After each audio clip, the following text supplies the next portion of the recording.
जय भीम।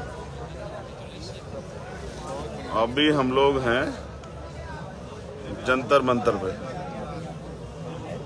और समय लगभग 7 बज गए। जंतर मंतर पे हम क्यों हैं ये तो पूरे दिन से आपको सोशल मीडिया से पता लग ही गया होगा कि हम लोग जंतर मंतर पे क्यों।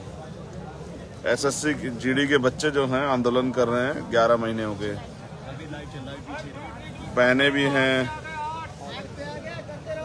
भाई भी हैं, बहुत सारे नौजवान हैं।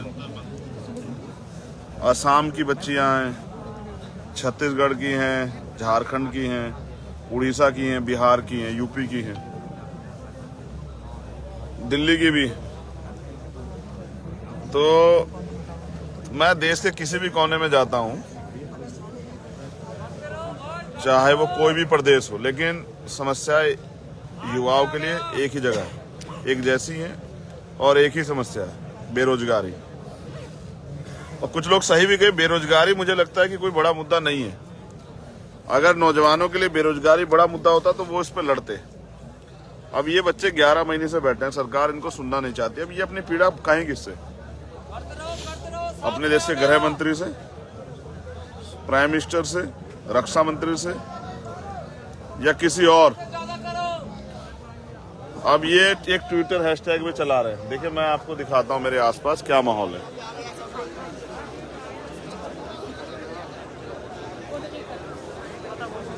ये देखिए, मेरे चारों तरफ है ये माहौल। आज मैं जो है कैमरा मैन भी बना हुआ और हमारे आसपास दिल्ली पुलिस भी पहरा दे रही है। तो बड़ी संख्या में नौजवान हैं जो तय करके आए कि वो वर्दी लिए बगैर जाएगा नहीं। ये एसएससी जीडी 2018 कांस्टेबल की भर्ती थी और इस भर्ती को, ये भर्ती प्रक्रिया 3 महीने में, 3 साल लगे इसको पूरी होने में। केंद्रीय गृह राज्य मंत्री कहें, गृह मंत्री खुद कहें संसद में कि 2 लाख वैकेंसी अभी हमारे पास रिक्त हैं। लगभग 54,000 बच्चे जो मेडिकल फिट हैं, यानी कि उन्होंने पहले रिटर्न का एग्जाम पास किया, फिर फिजिकल पास किया और फिर उसके बाद मेडिकल, यानी कि तीनों प्रक्रिया से गुजर के वो पास आउट है। बस जरूरत है उनको नियुक्ति लेटर देने की और उनको ट्रेनिंग सेंटर भेजने की।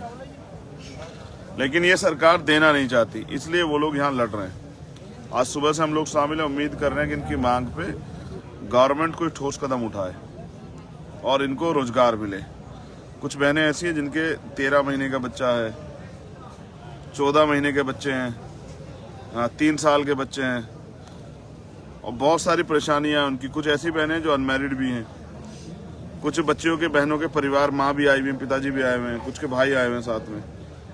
देश के युवा, जो देश की रीढ़ है, उसको कमजोर क्यों किया जा रहा है? क्या ये कोई साजिश है?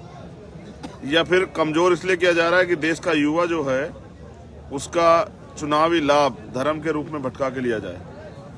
तो मैं यहाँ हूँ और देश में रहने वाले सभी नौजवानों से अपील करता हूँ कि युवा जो 60% आबादी, वो अपने हक की लड़ाई लड़ना सीखे।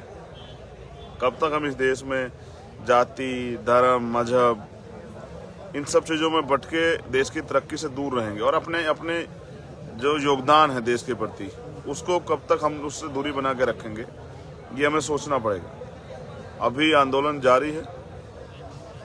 हमारा जो डेलीगेशन है वो बात कर रहा है पुलिस प्रशासन के लोगों से कि गृह मंत्री जी इस पर ठोस निर्णय लें, क्योंकि मैं समझता हूँ संवाद अगर जो होगा तभी कुछ हल निकलेगा। और संवाद इसलिए भी जरूरी है क्योंकि हमने पिछला आंदोलन देखा किसानों का, तो उनका संवाद हुआ बार बार, तो तब जाके कहीं एक बात पे आके वो सोल्यूशन निकला।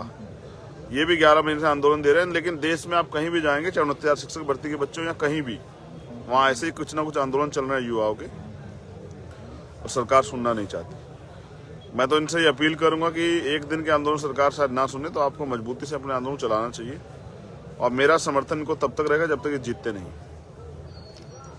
21 है आज। इस समय मैं लगभग जेल चला गया था पिछले, जब CNP NRC का आंदोलन हुआ। निर्दोष होते सरकार ने मुझे जेल भेजा। मैं तो आज भी मन बना गया, कपड़े साथ लाया हूँ कि गर्म कपड़े वहाँ जरूरत होती है। अगर जेल भेजती है सरकार तो गर्म कपड़े कम से कम रहने चाहिए भाई। अगर जीवित रहेंगे तभी तो लड़ेंगे ना। हम अपना काम करेंगे, लेकिन हमने जो वादा नौजवानों से किया है उस पर हम लोग खरे उतरने का प्रयास करेंगे। और युवा होने के नाते मैं बेरोजगारी का दर्द और दम समझता हूँ और मैं उनके साथ हूँ। देखते हैं आगे क्या होता है। आपको ट्विटर के माध्यम से या फिर सोशल मीडिया के माध्यम से, क्योंकि मेन स्ट्रीम मीडिया तो नहीं दिखाएगा, 10-20 गायें अगर आ जाती और गायें भी अपना गर्दन हिला देती, शायद मीडिया दिखा देता है गायें अपना अधिकार मांग रही है। ये देश का युवा है जो हजारों संख्या में आए, लेकिन इसके ये कड़कड़ाती ठंड में यहाँ आए हैं। समझ, इनको पता नहीं, लोगों को नहीं पता इन्होंने रोटी खाई नहीं खाई, लेकिन ये कोई मुद्दा नहीं है। लेकिन इसको मुद्दा बनाना पड़ेगा और देश के युवाओं को सुनना पड़ेगा, सरकार को भी, नेताओं को भी, और उन सब लोगों को जिनको युवा बेवकूफ़ नजर आता। मेरा प्रयास है कि युवा जाग जाए। बहुत बहुत धन्यवाद। जय भीम, जय भारत। और मैं दिल्ली की टीम का बहुत धन्यवाद देता हूँ। उन्होंने बहुत संघर्ष किया, उन्होंने बड़ी संख्या में लोग जुटाए, और मैं उम्मीद करूँगा आगे भी इस आंदोलन को मदद करवाने में वो अपने समर्थन आंदोलन को मजबूती से चलाएं। तभी आप, इसलिए आंदोलन जीतेगा, तभी आपका मान सम्मान बढ़ेगा। बहुत बहुत धन्यवाद। जय भीम, जय भारत।